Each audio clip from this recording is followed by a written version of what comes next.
और अब वक्त हमारी खास पेशकश का, कश्मीर फॉर सेल। जी हां, आपको ये रिपोर्ट बहुत ही गौर से, बहुत ही ध्यान से देखनी होगी, क्योंकि आज हम करने जा रहे हैं कश्मीर और कश्मीरी पंडितों के साथ हुए एक बहुत बड़े छल का बहुत बड़ा खुलासा। देखिए कैसे पिछले 20 सालों में जम्मू कश्मीर की सरकारों ने घाटी में कश्मीर फॉर सेल का बोर्ड टांग दिया था। देखिए कैसे केसर के खेतों वाला पूरा कश्मीर 100-100 रुपए के भाव से बेच दिया गया। देखिए कैसे कश्मीर का सौदा करने में कुछ नेता काफी आगे बढ़ गए। देखिए आखिर क्यों कश्मीर के कुछ दिग्गज नेता 370 के खत्म हो जाने के बाद बुरी तरह बेचैन हो गए।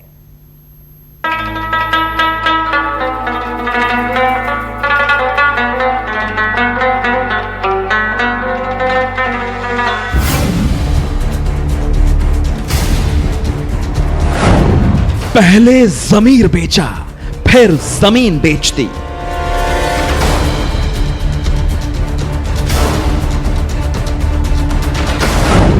नेताओं ने मिलकर कश्मीर बेच दी।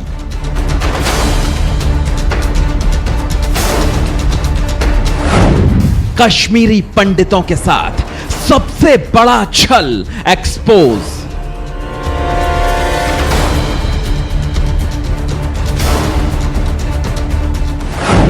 कश्मीर फॉर सेल, बहुत बड़ा घोटाला, बहुत बड़ा खुलासा।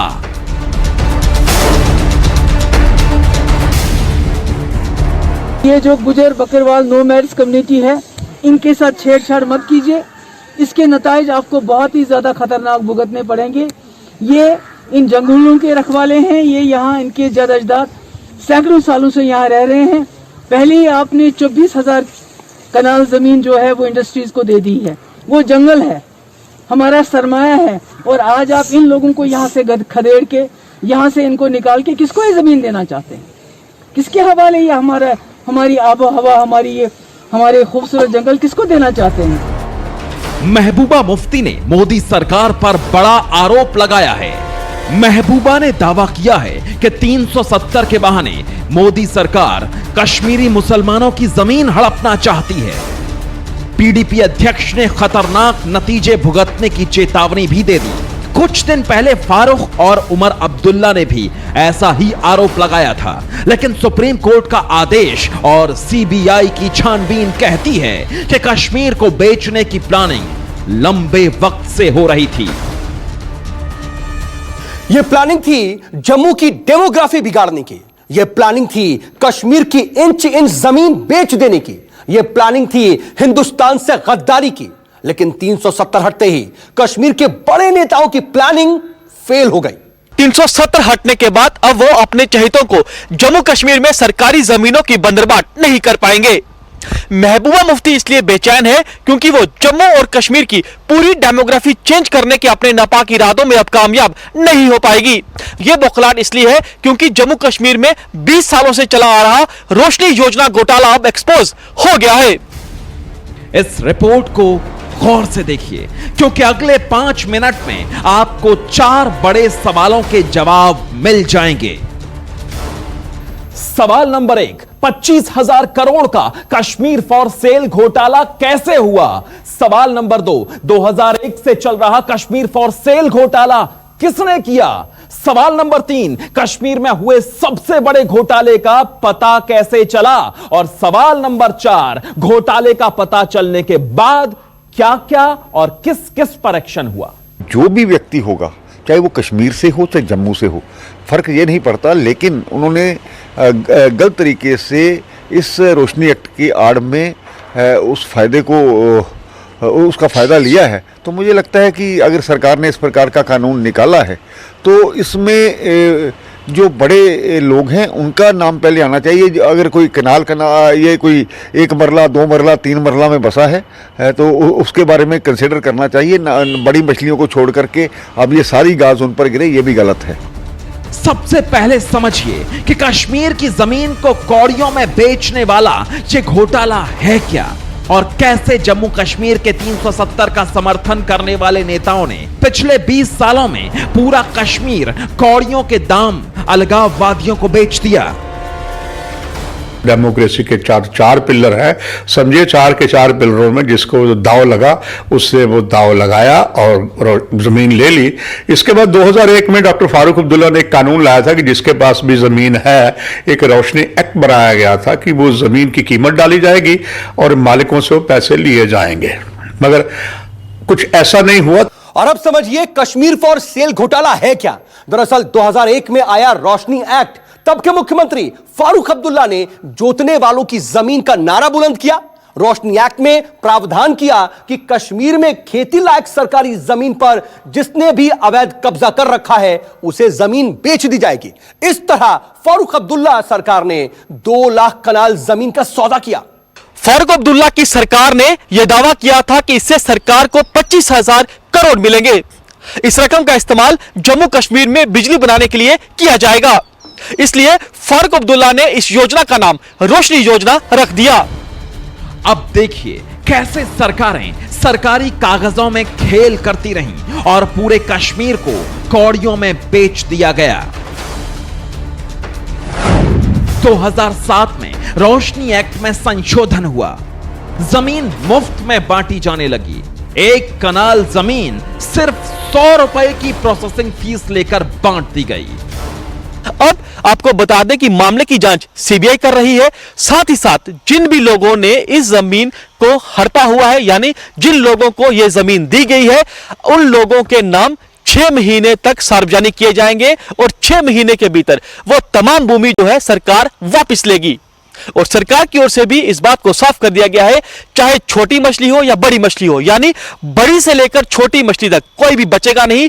जिन भी लोगों ने यह जमीन अपने नाम करवाई है उनको इस जमीन को वापस सरकार को देना होगा। और यह भी साफ किया गया है कि जिन रसूखदार लोगों ने गलत कागजों का इस्तेमाल कर यानी नकली कागज लगाकर इस सरकारी जमीन को हड़पा है, उनके खिलाफ मामला भी दर्ज किया जाएगा।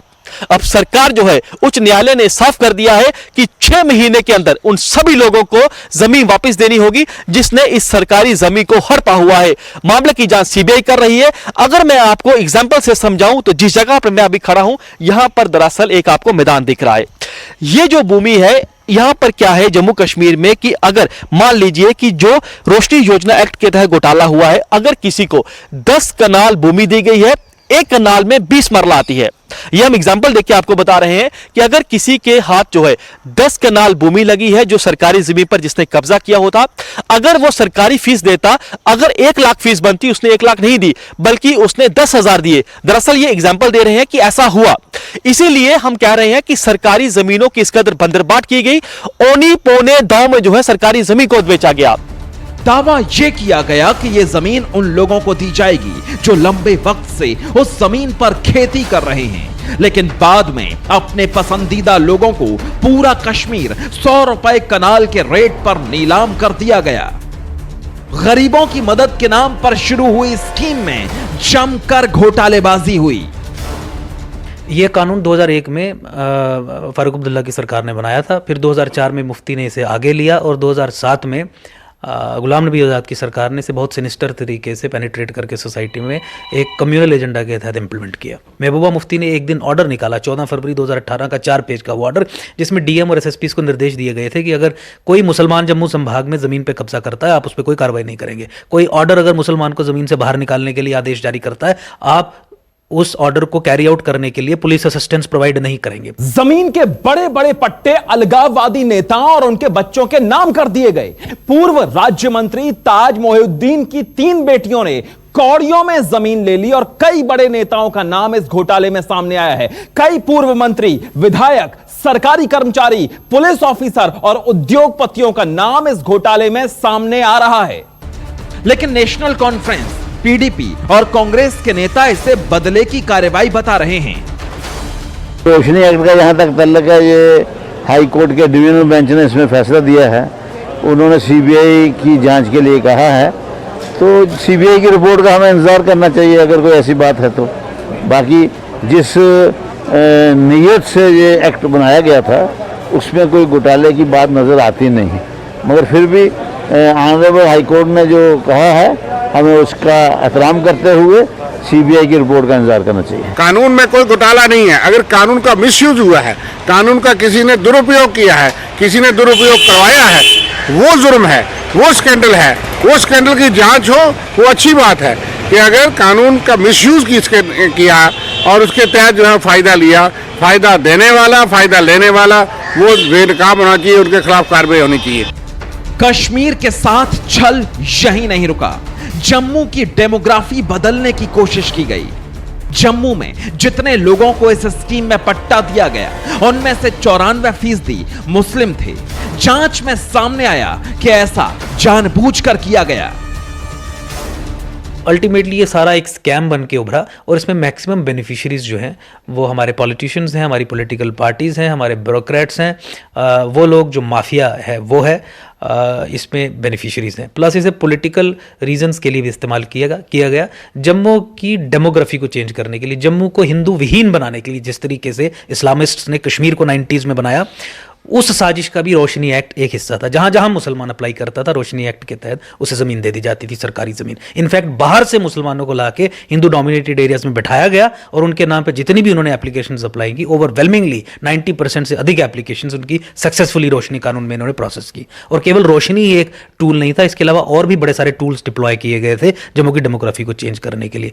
घोटाला खुला तो जम्मू कश्मीर हाईकोर्ट ने रोशनी एक्ट को असंवैधानिक करार दे दिया। लेकिन यह मामला इतना बड़ा है कि हाईकोर्ट ने तुरंत इसकी सीबीआई जांच का आदेश दिया है। हाईकोर्ट ने इस योजना के तहत की गई पूरी कार्रवाई को रद्द कर दिया है। अब हर वो नाम सार्वजनिक होगा जिसे कौड़ियों के भाव जम्मू कश्मीर की सरकारी जमीन बांट दी गई।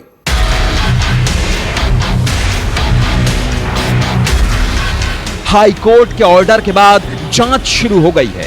25,000 करोड़ के घोटाले में सबसे पहले बड़ी मछलियों के खिलाफ कार्रवाई की जाएगी। जम्मू कश्मीर उच्च न्यायालय के आदेशों के बाद जम्मू कश्मीर के राजस्व विभाग ने दावा किया है कि रोशनी एक्ट के तहत गैर कानूनी ढंग से 100 रुपए में बांटी गई जमीनों की जांच 6 महीने में पूरी कर ली जाएगी। हिंदुस्तान के कश्मीर का इंच इंच बेचने वाले किसी आरोपी को बख्शा नहीं जाएगा। मैं इतना ही कहना चाहूंगा कि there are orders subsisting of the honourable high court and the government is committed to ensuring that the orders of the honourable high court are implemented fully, firmly in letter and spirit. Yes, and we will start from the top. And we will start from the top to bottom, not from bottom to top. अब समझिए कि जम्मू कश्मीर की पुरानी सरकारों ने रोशनी act की आड़ लेकर कैसे अपना खजाना भरा और अपनों को मालामाल किया। जब नेशनल कॉन्फ्रेंस की सरकार ने 2001 में रोशनी एक्ट बनाया तो 1999 के साल को कट ऑफ ईयर दिखाया गया था। कानून के मुताबिक 1999 से पहले के कब्जेदारों को जमीन का हक दिया जाना था, लेकिन 2004 में 1999 से पहले के कब्जे की शर्त हटा ली गई और अपना बनाया कानून ही तोड़ दिया गया। कानून था कि बाजार मूल्य तय करने के लिए कई कमेटियां बनाई जाएंगी। ये कमेटियां बनी भी, लेकिन कानून टूटा क्योंकि इन कमेटियों ने आम जनता का नहीं बल्कि नेताओं और सक्षम लोगों को फायदा पहुंचाना शुरू कर दिया। कानून था कि 2007 के बाद कब्जे वाली जमीन के मालिकाना हक के लिए कोई आवेदन नहीं कर सकता, लेकिन सच्चाई यह है कि 2007 के बाद भी राजनेता, उनके बच्चे जमीन के लिए आवेदन भी करते रहे और उन्हें 100 रुपए में यानी कौड़ियों के दाम में कश्मीर का पट्टा मिलता रहा। 100 रुपए में एक कैनाल जमीन, जिसका कब्जा उसकी जमीन। सरकारी लूट की इस स्कीम ने सबसे ज्यादा चोट उन कश्मीरी पंडितों को दी जिन्हें देर सवेर अपने घर वापस लौटने का यकीन था। जो कश्मीरी पंडित अपना घर और खेत छोड़कर चले गए थे, उनके खेत तक इस योजना के तहत उन कब्जेदारों को अलॉट कर दिए गए जिन्होंने जबरदस्ती कश्मीरी पंडितों की जमीन पर कब्जा किया था। रोशनी एक्ट के दौरान अगर जिस तरीके से आज तक हम यही सुनते आए हैं कि रोशनी एक्ट में बहुत गड़बड़ी हुई है, तो अभी जो सरकार ने फैसला लिया है, सीबीआई की जांच होगी, तो उसमें जो दूध का दूध पानी का पानी हो जाएगा। जिन लोगों ने धांधली की हुई है उनका चेहरा सामने आएगा। जिस तरीके से सरकारी ज़मीनों के ऊपर अगर कोई नाजायज़ कब्जे हुए हैं तो उनके ऊपर कार्रवाई होनी चाहिए। धन्यवाद करना चाहता हूँ यहाँ की हाई कोर्ट का और खास करके यहाँ के चीफ जस्टिस का, जिसके माध्यम से ये सारा घपला बाहर आने का प्रयास हुआ है। इसलिए वो बड़े मगरमच्छ उनको पकड़ करके जेलों के अंदर बंद करने का हमको प्रयास करना होगा। आम आदमी मेरे जैसा जनमानस, अरे हम लोग मेहनत करते हैं, रोटी कमाते हैं, अपना घर पालते हैं, हम लोग नहीं करते इस प्रकार की हरकतें। और जो लोग इस प्रकार की हरकतें करते हैं उनके ऊपर कड़ी से कड़ी कार्रवाई होनी चाहिए and example should be made out of them. सरकारी जमीन पर अवैध कब्जा करने और फिर उस जमीन को कौड़ियों से भी सस्ते भाव में ट्रांसफर कर देने में राजनेता, मंत्री और नौकरशाह सबसे आगे थे। जम्मू कश्मीर में सरकारी भूमि की लूट खसूट किस हद तक की गई, इसका अंदाजा इसी बात से लगाया जा सकता है कि 20 लाख कनाल सरकारी जमीन पर अवैध कब्जा हो गया। 30,000 आवेदकों को 3.5 लाख कनाल जमीन 100 रुपए कनाल के भाव में बांट दी गई।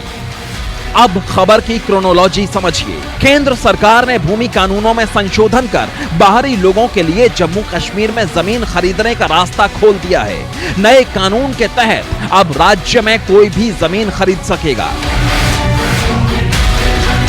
भारत सरकार के इस कदम का नेशनल कॉन्फ्रेंस और पीडीपी जैसे जम्मू कश्मीर के प्रमुख राजनीतिक दल जमकर विरोध कर रहे हैं। नेशनल कॉन्फ्रेंस के नेता उमर अब्दुल्ला ने तो ट्विटर पर यह तक लिख दिया कि भारत सरकार ने जम्मू कश्मीर को बिक्री के लिए रख दिया है।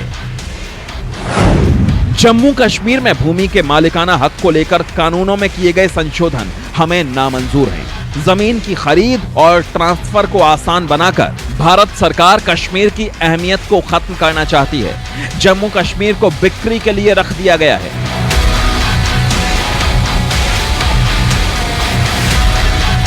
अब समझिए कि क्यों गुपकार गठबंधन कश्मीर में 370 की वापसी के लिए बिलबिला रहा है। क्यों अलगाववादी ताकतें 35A के लिए छाती पीट रही हैं। क्यों अब्दुल्ला एंड अब्दुल्ला अपने देश के मसले में चीन जैसे दुश्मन की दखलंदाजी चाहते हैं। मैंने तो चीन के प्रेसिडेंट को कभी यहां बुलाया नहीं और उन्होंने आर्टिकल 370 को लेकर यह कहा कि हमें यह कबूल नहीं है। इतनी छटपटाहट इसलिए है क्योंकि मुंह से रोशनी एक्ट नाम का निवाला छिन गया है। इतना गुस्सा इसलिए है क्योंकि अब चीन और पाकिस्तान परस्त नेता कश्मीर में मनमर्जी नहीं कर पा रहे। अब कौड़ियों में कश्मीर को बेच नहीं पा रहे, जम्मू की डेमोग्राफी को बदल नहीं पा रहे, आतंकियों के परिवार को जमीन के पट्टे नहीं हो पा रहे और नेता जमींदार नहीं बन पा रहे। Bureau report, news 24।